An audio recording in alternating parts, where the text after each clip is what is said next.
ஹரே கிருஷ்ணா. ஓம் நமோ பகவத்தே வாசுதேவாய. ஹரே கிருஷ்ணா. ஸ்ரீமத் பாகவதம் ஸ்கந்தம் 9 அத்தியாயம் 6 சபரி முனிவரின் வீழ்ச்சி என்னும் தலைப்பில் பதம் 53. ஏவம் வசன் கிருஹே காலம் விரக்தோ ஞாசம் ஆஸ்ததக வனம் ஜகாம அனுயயுஸ் தத் பத்னிய பதிஹி தேவதக.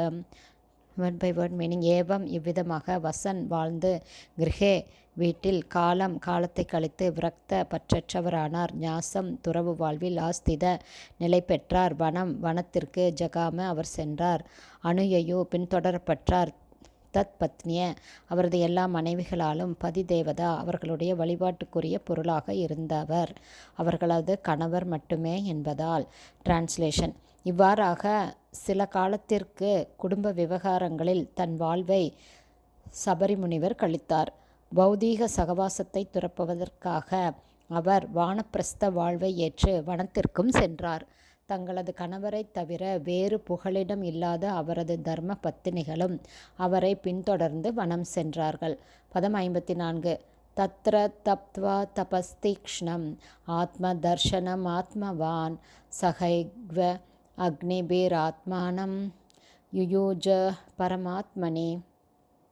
Word by word meaning. தத்ர வனத்தில், தப்த்வா தவம் இயற்றி, தவ விதிமுறைகள், தீக்ஷ்ணம் மிக கடுமையாக, ஆத்ம தர்ஷனம் தன்னுணர்வு பெற உதவும், ஆத்மவான் தன்னில் பரிச்சயமுள்ள, சக உடன், ஏவ நிச்சயமாக, அக்னிபி தீ ஆத்மானம் சொந்த ஆத்மா, யுயூஜ அவர் ஈடுபட்டார், பரமாத்மனே பரமாத்மாவுடனான விவகாரத்தில்.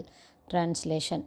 ஆத்மாவில் நல்ல பரிச்சயம் உள்ளவரான சபரி முனிவர் வனத்திற்கு சென்று கடும் தவங்களை மேற்கொண்டார்.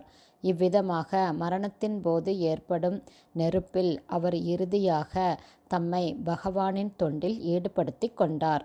பர்பட் பை ஷில பிரபாத். ஜெய் ஷில பிரபாத். மரணத்தின் போது ஸ்தூல உடல் தீக்கிரை ஆகிறது. பௌதீக சுகத்தை அனுபவிக்கும் வேறு ஆசைகள் இல்லையென்றால் சூட்சும உடலும் முடிந்து விடுகிறது. இவ்வாறாக தூய ஆத்மா மட்டுமே எஞ்சியிருக்கிறது. இதை ஸ்ரீமத் பகவத்கீதை உறுதி செய்கிறது. தியக்த்வா தேகம் புனர்ஜன்ம நைதி. ஸ்தூல உடல் மற்றும் சூட்சும சரீரங்களிலிருந்து விடுபட்டதும் எஞ்சியுள்ள ஆத்மா பரமபதத்தை அடைந்து பகவானின் தொண்டில் ஈடுபடுகிறான். தியக்த்வா தேகம் புனர்ஜன்ம நைதி மாம் ஏதி. சோ அர்ஜுன, அவன் பரமபதத்தை அடைகிறான். இந்த பூரணத்துவ நிலையைத்தான் சபரி முனி அடைந்தார் என காணப்படுகிறது. ஹரே கிருஷ்ணா. ஸ்ரீமத் பாகவதம் ஸ்கந்தம் 9 அத்தியாயம் 6 சபரி முனிவரின் வீழ்ச்சி என்னும் தலைப்பில் பதங்கள் 53, 54 ஸ்ரீல பக்தி வேதாந்த சுவாமி பிரபுபாதாவின் விளக்க உரை இத்துடன் நிறைவடைந்தது. ஹரே கிருஷ்ணா. ஸ்ரீல குருதேவுக்கு ஜெய். பிரபுபாதுக்கு ஜெய். ஹரே போல்.